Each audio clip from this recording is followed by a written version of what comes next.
Legendary liberal author Norman Mailer, he died here in the city of New York at the age of 84. Now, although we agreed on absolutely nothing, we did have a great relationship, and we had some fascinating debates throughout the years. And here's a reminder of one of them. You called our President George W. Bush the enemy. Do you think George Bush is your enemy? Yes. He's my spiritual enemy. I can give you 82 examples, and I'm 83. I'll come up with the 83rd tonight, maybe. To begin with, he wrecks the American language. We're a democracy. A democracy depends on language growing. I've said this over and over and over. One of the reasons the English got through all their falls, the loss of their empire, all their disasters, their strikes, their difficulties, their wars through the years, was they had Shakespeare to fall back on.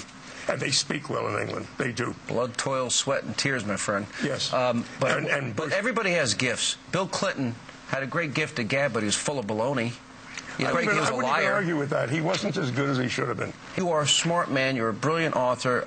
Politics, there's a lot that I don't agree with. But you go as far to say your philosophy is we've got to live with terror. You went on and you made the statement about our country. The only reason we went to war, if I could find it here, was to boost the ego of white American males. You know, Norman, those comments while we are at war, while troops are in harm's way, while he is the commander-in-chief, do you not see the outrage in that? Yes, I do. So what?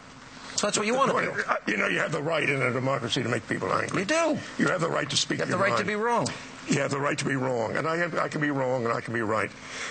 I was not mocking the soldiers who were fighting. I was a soldier after all, along with many other people. You're undermining them, though. You're undermining their leader. No, I'm not undermining them. Bush is undermining them. He undermined them from the beginning because he got them into a war where there wasn't any thinking about getting into that war. Right. Can I have 1 minute along with that war? I'll give you 30 seconds. Good enough. It was a fascistic country for 30 years. People who live under fascism are not only miserable, but they're full of shame. You just don't go even inject democracy into them. The Bush administration, you say, holds great faith in the stupidity of the American people. Yes, well, let's say 52% of the American people are stupid. You know, it's a hairline decision. And that's their constituency. That they do nothing to improve the intelligence of Americans. Stop. This is my great rage at Bush. But do you think everybody who votes for him is stupid? No, I think they're bright as hell. I think Rove is very bright. Cheney's bright.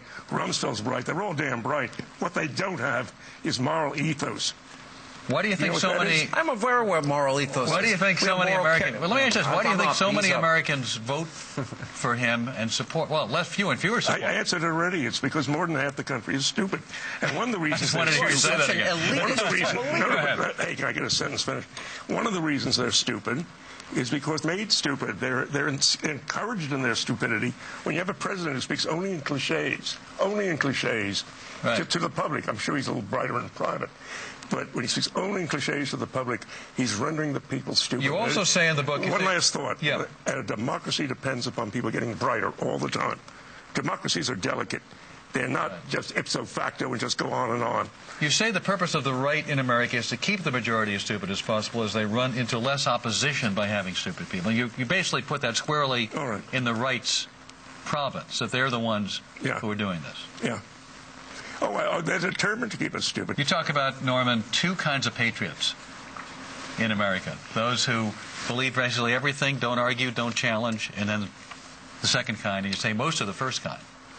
Well, no, there are these two kinds of patriotism. There's blind patriotism, unflagging patriotism, and then there's the patriotism that says, I live in a democracy, and it's very important for the life and the health of this democracy that it get better all the time, not get worse. Because when a democracy gets worse, it can get worse and worse and worse.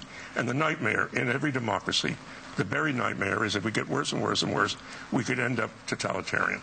We're going to miss Norman Mailer.